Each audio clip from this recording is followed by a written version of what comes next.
तेलंगाना के वारंगल जिले के हनुमाकोंडा से खबर है। यहां बाला समुद्रम इलाके में 592 मुस्तहिक अफराद को डबल बेडरूम मकानात तकसीम किए गए। रियासती वजीर revenue and housing Ponguleti Srinivas Reddy इस प्रोग्राम में शरीक थे।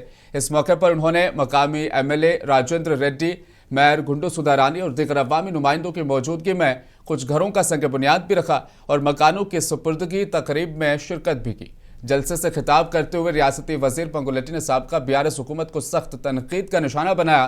उन्होंने कहा कि BRS दौरे हुकूमत ने 6 साल तक गरीब अवाम को डबल बेडरूम मकानात के ख्वाब दिखाकर सिर्फ धोखा दिया और हर इंतखाबात में इन्हीं घरों को दिखाकर वोट हासिल किए। उन्होंने इल्ज़ाम लगाया कि साबिक हुकूमत के दौर में मकानात सिर्फ BRS कारकुनान और बाज़ सरकारी मुलाजमीन को ही दिए गए थे।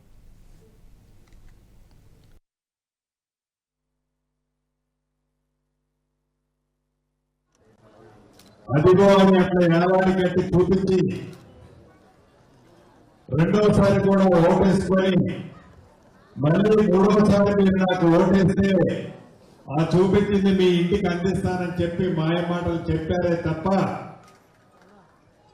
ప్రభుత్వ సొమ్ముని ఖర్చు పెట్టాల్సినంత పెట్టి ఏ పేదవారి కళ, ఏ పేదవారి ఆశ, ఏ పేదవారికి ఒక చిన్న గూడు వస్తుందని ఎదురు చూస్తే 2018 నుంచి కట్టనైతే కట్టారు, కట్టి